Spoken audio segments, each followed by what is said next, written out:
All right, so first off, I got this. These are canister lights right here, 1,000 watt each. It can hold 4. I don't see needing 4 unless you fish with, more than I guess 4 or 5 people. I don't see you needing that many lights. It does help, but you also have to think of the type of generator you're going to need. So I only run 2, and I have this little, this right here is a little floodlight. And the reason why I have this is when we're out there on the rocks, I point it down at the floor so that way you could see your steps so you don't slip and miss a rock because you couldn't see. Also, if you get anything tangled up like a backlash or anything like that, crow's nest, then you can go right under the light and you can work on your fishing rod in the light and help you get back on to fishing. So this right here, I believe I paid right around 300 bucks for this whole setup. I believe it was like 260. So you will need a splitter because you have 3 different wires. I don't have the splitter out here, but you'll need a splitter to hang up hook up those wires to hook up to the generator. I bring with me a 100-foot electrical cord, and the reason why I do that is I can run the generator away from my truck, and that way we can talk out there and we can hear each other without yelling over one another. I'll take another short cord and I'll put another floodlight out, and basically so we can have our area lit up pretty well and not having to worry about falling, dropping something, losing anything. This right here, it's just a 4,000 watt Champion generator, and it's powerful enough to run 2 lights. It will not do 3. I've tried it. Basically, the guy told me that I would have to change the amperage on the fuses in order to run 3. So 2 is fine with me. I'm not going to be using the Honda tonight unless my buddy that's going, he has a light, and then we'll pull out the Honda, but that's just a little 1,000 watt. I do have a single stand that holds a single light. So if I go by myself, the Honda generator, 1 gallon gas can, and that single light is light enough for me to carry with all my gear and everything. It's not that big of a deal. I have this net right here. It has a 6-foot pole on it, and this is a very inexpensive net right here. You can see it's all tore up. You see it's all tore up, and basically if you catch a fish that's bigger than you can flip over the rocks, then you'll need a net. And usually if you throw a tandem, and that's where all the holes are coming from, is because we'll throw a tandem and your hook will get caught in there, and it's easier just to cut it off rather than try to fight it and get it out and hurry up and get out there and keep fishing. So I'm willing to sacrifice a net that's less than 15 bucks, and I've had it for, I would probably say maybe 2 years now, and it's still functionable. So it's money well spent. I'll take with me a 5-gallon gas can. Usually I do not need it. I'll probably use maybe 2 gallons out of it, but just in case, you never know, might stay out longer, or generator may want to kind of use more gas than what it should. But most of the time that generator will hold those 2 lights for the entire night and not have to refill. And then whenever I go home, I'll throw this in there and top it back off, so that way it's ready for the next time. Tonight we will be throwing popping corks and lures. Mainly I will be throwing lures. My son and my nephew, they will be throwing live shrimp under a popping cork. And I did a video of our popping cork setup, basically the exact same thing. We're going to throw it out there and try our luck with either or. So if we're hitting with lures, the boys will switch over to lures and we'll go from there. So one of the easier ones to find. So if you're not familiar with fishing with trouts under light, this one right here is one of the easiest one. H&H spec lines. What's it say? Spec tail rig. and it looks like just two little worms, glows in the dark. That's an easy one to find. You can get those all day at Academy. The next one are the Chicken Boy. These right here are money. You can't go wrong with these because they actually have a lot of movement for being so small. And this one is just the 3-inch, the pumpkin seed, the chicken pot pie, the 3-inch. There you go. And then we'll throw these. These are some little cheapies, and we'll throw these, and we'll sometimes mix them up with a popping cork, or we'll take there's a weight in there, and we'll take the weight out and let it kind of just drift a little lower, and usually we'll hit them on these too. That's if the trout are laying deeper in the water and we don't want to get hung up with our lures on the oyster shell or the rocks down there. Another one I'm going to show you guys right here is the it's this one. It's the 3 JD lures, and this one right here has really good action. I've been really impressed by this one. I'm just mad that there's not more in a package. I mean, I will go through, I've already went through, I think, 4 packages of these in less than a month. So these definitely work. They light up pretty well. They move pretty well in the water. This is something that you guys should add to y'all's box if you're fishing at night, are the salty jig heads. And these actually glow in the dark. They're really bright. They're super bright, and you could almost throw these by themselves if the trout are out there. I mean, these are really bright. So that's pretty much what we'll be throwing while I'm out there. I may change it up and throw some darker ones or whatever if the trout are not biting. Hopefully we get out there and it's just on fire. So we just had a storm. The wind is laid down a little bit. Hopefully the water clears up, the fish cooperate, and we start slamming them today. So we're gonna get out there. If you guys have any other questions as far as like maybe something that we did in the night, I believe a buddy's going out there with me, and you know, we'll all try something different because again, I say, you know, it's not about fishing, but yet here we are fishing. It's about, you know, what it takes to make it happen. So, you know, I'll give you an example. One time I went out there and I left my fishing poles, and I had to set up everything. I had to call my wife, said, hey, you know, hey, can you bring your fishing poles? And she said, yeah, give me like an hour or two. And I, you know, so I wasn't going to come back home. I walked around. I actually found some fishing line on the ground about, I don't know, maybe about 40, 50 feet. And I wrapped it around a beer bottle, and I started throwing the lures. So it's it's not about fishing.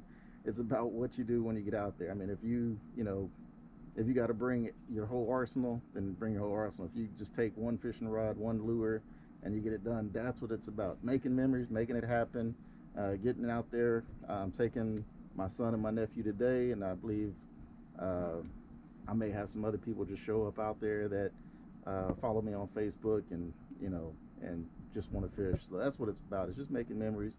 You can never go wrong fishing. So we're going to get out there, go set up, hopefully get on some fish and get to show you guys, you know, some good techniques, pointers on what to do when we're out there. So let me go ahead and load up the truck, and hopefully we get to fishing here pretty soon. Hey, what's going on, saltwater soldiers? So we're out here, we're set up.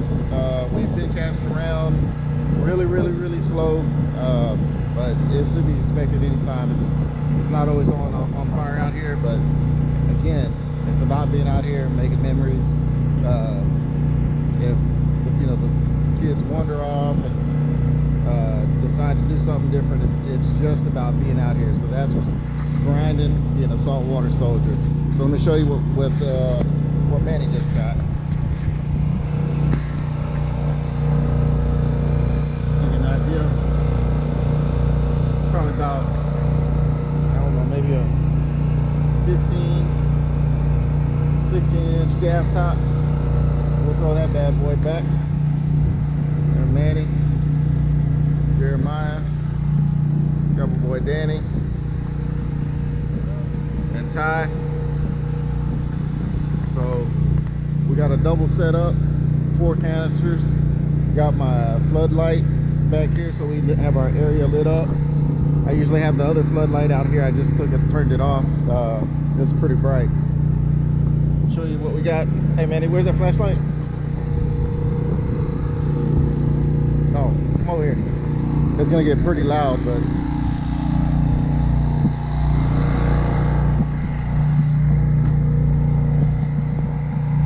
got him a nice spec. The trash, we'll take that home.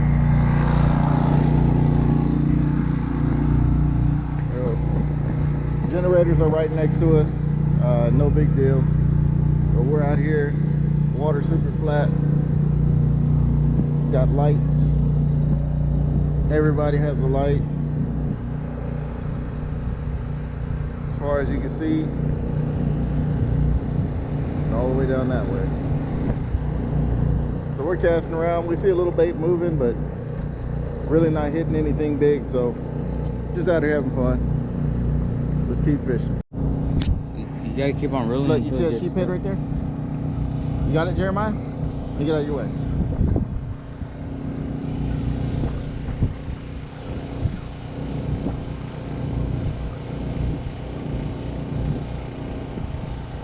Turn the pole to the right. Turn the pole. Turn back to the truck, hurry. Fight that. Let me go over there. Hold on. Where's it at? On the rock?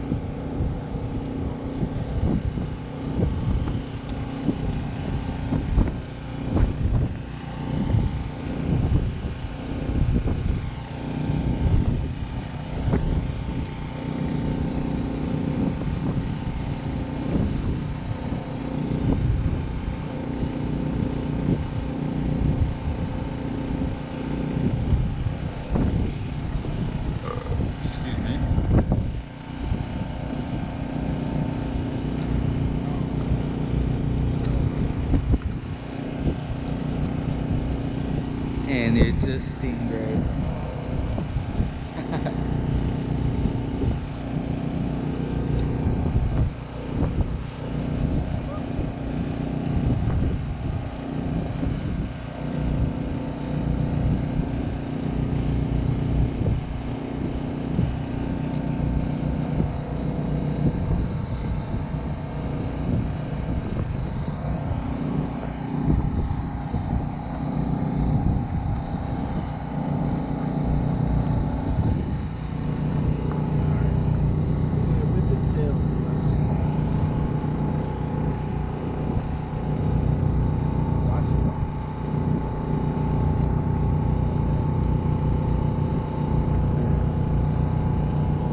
Towards me. The hook is stuck.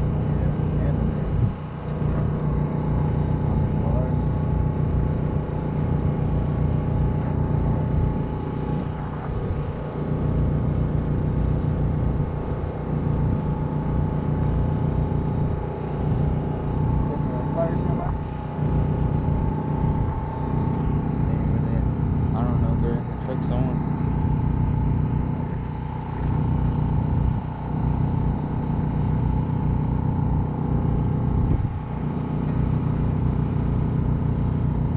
Look right there by the gas can.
on a couple of fish today.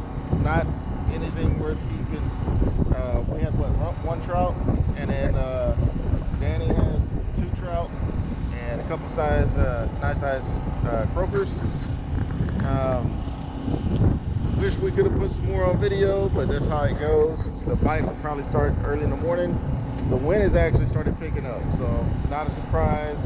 The weatherman's not on point, so it is what it is. We came out here for a couple of hours. I'll show you guys. This water is laying pretty flat, minus the boys throwing rocks into the light. And we're about to leave. I'm trying to skim over here, see if we can't see some bait. There it goes, look. So usually the bait will hang out right at the lights or right outside the lights, if the camera's picking that up. But you got plenty of bait, just really nothing showing up. Had a couple of fish slow swim through, and they weren't interested in anything. They were just cruising on by. But we're about to call it a night, wrap everything up. You know, until next time, that's what's up.